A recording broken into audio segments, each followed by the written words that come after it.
কি কেমন আছেন সবাই? হাজির হয়ে গেলাম সিভিক সায়েন্সের একটা নতুন এপিসোড নিয়ে। আজকের এপিসোডে আমি আপনাদের বলবো যে লং জার্নির ওপর গাড়ির কী চেক আমি করি।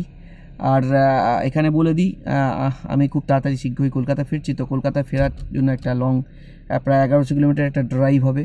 তো তার জন্য বেসিক কিছু চেক আমি করে নেবো। হ্যাঁ, সবার আগে সেটা হচ্ছে গাড়িতে আপনার অবশ্যই হাওয়া ভরে নিতে হবে।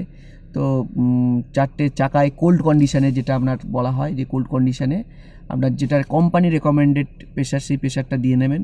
তো সেটাই করবো আমি। আমার 35 PSI করে 4টে টায়ারে প্রেশার লাগে। তো ওটা আমি সবার প্রথমে ফুলফিল করব। এরপর যেটা আমি দেখবো সেটা হচ্ছে ব্যাটারি কন্ডিশন। হ্যাঁ, অবশ্যই ব্যাটারি কন্ডিশন দেখা দরকার, সেটা আমি অলরেডি চেক করে নিয়েছি। ব্যাটারি যদি পুরনো হয় তাহলে অবশ্যই দেখে নেবেন যে ব্যাটারি পাওয়ার কেমন রয়েছে, ঠিকঠাক রয়েছে কিনা। সেটা আপনি ব্যাটারি টেস্ট করলেই, যে কোনো শপ থেকে ব্যাটারি শপ থেকে করলেই পেয়ে যাবেন। এরপর যেটা দরকার সেটা হচ্ছে গাড়ির কুল্যান্টটা আমি চেক করব, গাড়ির ইঞ্জিন অয়েলের কন্ডিশান চেক করব, আর ব্রেক অয়েল কন্ডিশান আমি চেক করব, যেটা হচ্ছে গাড়ির বোনেট খুলে সামনে থেকেই দেখা সম্ভব। অর্থাৎ গাড়ির যে ইঞ্জিন অয়েলের কন্ডিশান চেক করার জন্য তো আপনি ডিপস্টিক তুলে দেখতে পারেন, আর কুল্যান্টও আপনি ডাব্বা খুলে মিনিমাম ম্যাক্সিমাম মধ্যে আছে কিনা দেখে নিতে পারেন। একই রকম ব্রেক অয়েলের ক্ষেত্রেও সেম জিনিস। তো এইগুলো মোটামুটি একটা প্রিলিমিনারি চেক, যেগুলো হচ্ছে একটা গাড়ি লং ট্রিপে যাওয়ার আগে আমি দেখা উচিত। হ্যাঁ, অবশ্যই এটাকে যদি এরকম হয়, এটা তো সামান্য 1100 কিলোমিটার ট্রিপ।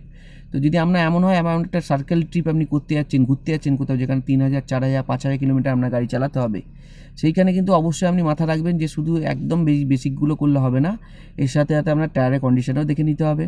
টায়ার যদি যথেষ্ট পুরনো হয়ে যায় তাহলে আমার মনে হয় বদলি করে নেওয়া ভালো। একই রকম যদি সার্ভিস বেশ অনেক দিন হয়ে যায়, মানে আগামী 1-2 মাসের মধ্যে সার্ভিস ডিউ থাকে এমন হয়, বা আগামী ধরুন এই 3-4 হাজার কিলোমিটার যেটা আপনি কভার করবেন তার মধ্যেই সার্ভিস ডিউ থাকে, তাহলে সার্ভিসটা করিয়ে যান, বেটার হবে। কারণ তাতে আপনি সব গাড়ির যে যা প্রবলেম আছে সেগুলোকে আপনি শর্ট আউট করতে পারবেন, আইডেন্টিফাই করতে পারবেন এবং রেকটিফাই করতে পারবেন। নাহলে ট্রিপের মাঝে কোনো প্রবলেম হলে কী হয়, কিছুই হয় না, আপনার কিন্তু ট্রিপটা একটু ডিস্টার্ব হয়ে যায়। হয়তো আপনি সার্ভিস করে নিতে পারবেন, যেখানে যাচ্ছেন সেখানে সার্ভিস সেন্টার বা আপনি মেকানিক পেয়ে যাবেন, কিন্তু ট্রিপটা কিছুটা ডিস্টার্ব হয়ে যায়, আপনার যে প্ল্যান, যেটা শিডিউল, সেই শিডিউলটা ঘেটে যায়। কাজে এগুলো করে নেওয়া ভালো।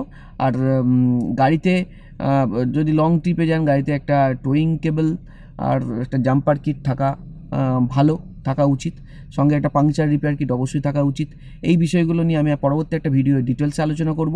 আজকে ভিডিও জাস্ট বললাম যে আপনি লং ট্রিপে যাওয়ার আগে কী বিষয়গুলো চেক করা উচিত। হ্যাঁ, আর একটা বিষয় হচ্ছে, গাড়ি যদি আপনার পুরনো হয়ে থাকে তাহলে গাড়ির ক্লাচের কন্ডিশন কেমন আছে সেটা আপনি নিজেই বুঝতে পারবেন। ক্লাচ দেখার কী উপায় আছে, যদি জানতে চান তাহলে এর ব্যাপারেও একটা ডিটেলসে আমি ভিডিও করব।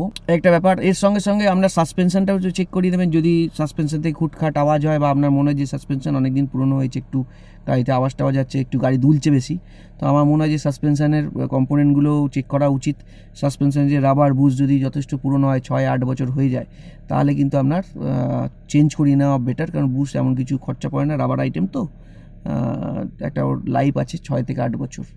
তো এই ফ্যাক্টরগুলো মাথায় রাখবেন, এই ফ্যাক্টরগুলো মাথায় রেখে আপনি লং ড্রাইভে বেরোতে পারেন, কোনো ব্যাপার না। আর অবশ্যই গাড়িতে কিন্তু ড্যাশ ক্যাম আর TPMS ম্যান্ডেটারি, যদি না থাকে অবশ্যই লাগিয়ে নিন। এটা কিন্তু খুব বিপদের সময় খুব কাজে দেবে আপনার। টায়ার রিপেয়ার কিটটাও সঙ্গে রাখবেন, কারণ টায়ার বাই চান্স যদি একটা খুব অড লোকেশানে আমরা যদি টায়ার লিক হয়ে যায় বা হাওয়া পড়ে যায়, সেক্ষেত্রে কিন্তু আপনি সঙ্গে সঙ্গে মেকানিক পাবেন না। তখন আপনার যদি টায়ার চেঞ্জ করা জানার থাকে তাহলে আপনি টায়ার রিপেয়ার করা বা টায়ার চেঞ্জ করা জানা থাকে তাহলে আপনি করতে পারবেন। হ্যাঁ, ছোটোখাটো লিক হলে সেটা আপনি টায়ার রিপেয়ার কিট দিয়ে আপনি রেকটিফাই করতে পারবেন। অথবা আপনি নিজে নাও পারেন, আপনি কাছাকাছি কোনো মেকানিককে ডেকে আনলে, তার কাছে কিট যদি না থাকে সে কিছু করতে পারবে না, কিন্তু আপনার কাছে যদি কিট থাকে, আপনার কিটটা ব্যবহার করে সে কিন্তু আপনার গাড়িটাকে ঠিক করে দিতে পারবে। তো এই ব্যাপারগুলো মাথায় রাখবেন, এই ব্যাপারগুলো মাথায় রেখে আপনি লং ড্রাইভে যেতে পারেন। আর চ্যানেলে খুব তাড়াতাড়ি আসবে, আমি ট্রিপ বেরোবো। তো ট্রিপে এই বেরিয়ে কলকাতা যাওয়ার যে ট্রিপ, তার ওপর যে ড্রাইভিং ব্লগ বা ট্রাভেল ব্লগ যাই বলুন, সেটা অবশ্যই আসবে এই চ্যানেলে। আর আশা করবো আপনাদের ভালো লাগবে। যদি এই ভিডিওটা আপনার ভালো লেগে থাকে তাহলে অবশ্যই চ্যানেলটাকে সাবস্ক্রাইব করে দিন, কারণ এই চ্যানেলে কিন্তু এরকম নানা রকম টেকনিক্যাল বিষয় নিয়ে আলোচনা হয় গাড়ি নিয়ে। আর যদি কিছু জানার থাকে এর উপরে তাহলে অবশ্যই কমেন্টে জানান, আমি রিপ্লাই করব। ভিডিওটা ভালো লাগলে লাইক করবেন।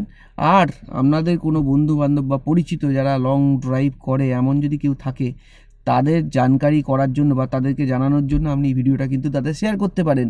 তাতে তারাও এই টিপসগুলোর ব্যাপারে জানতে পারবে, এবং তারা জানতে পারবেন যে কী কী জিনিসগুলো খেয়াল রাখা দরকার। তো আজকের এপিসোড এই পর্যন্তই রাখছি।